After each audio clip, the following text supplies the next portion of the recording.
Goeiemiddag Suid-Afrika, Dinsdag, 21 April 1400 Suid-Afrika tyd. Tyd vir hierdie Iranse berig. En ek is Morne Botha, korrespondent vir Koepel TV, regstreeks uit Nashville vanoggend. So, daar's nou totale chaos in Iran, onder die leierskap.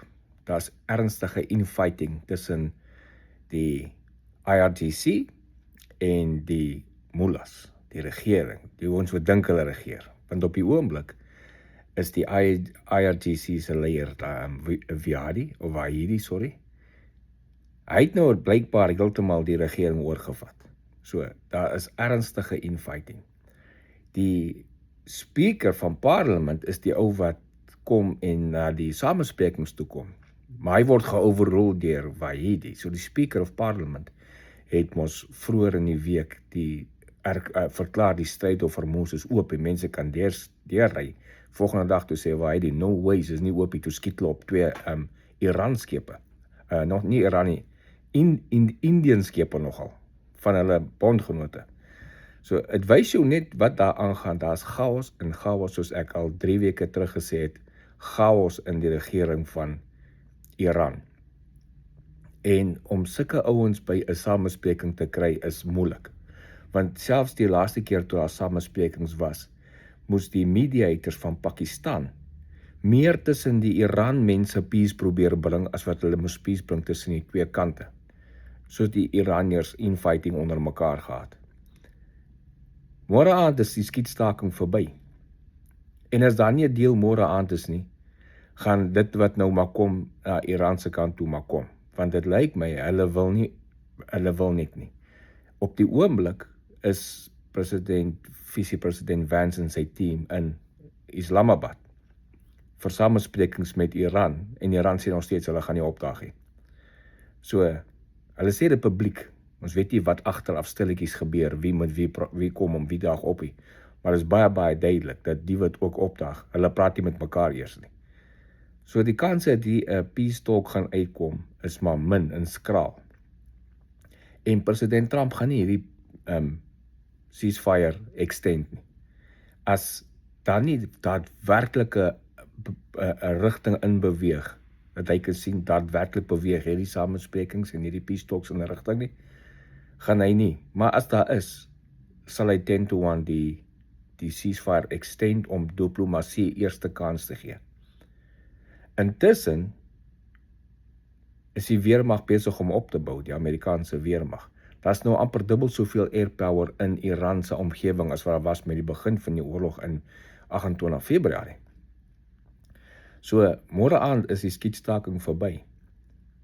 2 groot dinge kan gebeur. Die Iraniërs kan met 'n ding voor 'n dag kom en 'n peace talk bring en iets sign, wat die oorlog net daar stop. Wat ek vermoed dalk nie gaan gebeur nie. Die ander ding is daar gaan 'n massive strike kom op hulle. Want president Trump, hy waarsku, hy gee hulle tyd, hy het hulle extra 10 dae gegee vir die ceasefire, wat hulle toe geviolate het om op daai skepe te begin skiet. Binne die stryd of Hormuz, hulle het net op 2 skepe geskiet met 'n gunboat. Gunboat wat hulle sê 'n gunboat, die media sê dit is 'n gunboat. So baie mense dink dit is 'n vlootskip, nee, is nie 'n vlootskip nie. Dit is maar 'n speedboat met 'n ouens agterop met kans. So, en hulle het ook nie groot skade gemaak anyway nie, maar hulle het geskiet op die skepe. Intussen dreig Iran dat hulle die US vloot wat daar die blokkade doen, wat gaan voortgaan, gaan sink. Wel, hulle dreig al van die begin van die oorlog af, hulle gaan die US Navy sink. Hulle kon nog nie een US Navy skip raak geskiet het eers nie. Soos ek gesê het, die airpower het al verdubbel. Daar's nou 3 aircraft carriers in die omgewing. Die Ford het teruggekeer, is nou weer terug in die theater. Die Lincoln is nog steeds op sy plek, en die Bush join nou. So, 3 supercarriers. Elke supercarrier kan 96 omtrent vliegtuie dra. Nou nie almal is fighter jets nie. Dan is daar ook 2 van ons kleiner carriers daar, die Tripoli en die Boxer. Hulle dra 48 vliegtuie. So net tussen hierdie carriers wat daar is al klaar meer as 300 fighter jets op die skepe. Nou praat ons nie eens van al die lugmagbasis in jou omgewing wat Amerika gebruik van ander lande nie. En dan ook van verder afstande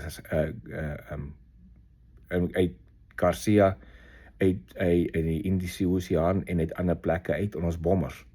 En dan vliegtuie wat van Amerika afvlieg tot daar aan bom. So intussen het die bomber eskader gegroei, die refueler eskader het gegroei, die cargo vliegtuie het gegroei, die wapens, die toestand wat die Amerikaanse weermag nou is baie, baie groter en sterker as wat dit was voor die skietstaking. 'n Mens bou net een rede dit op, is magsvertoon, maar ook om voor te berei. So ek weet nie wat hierdie Iraniërs se gameplan is nie.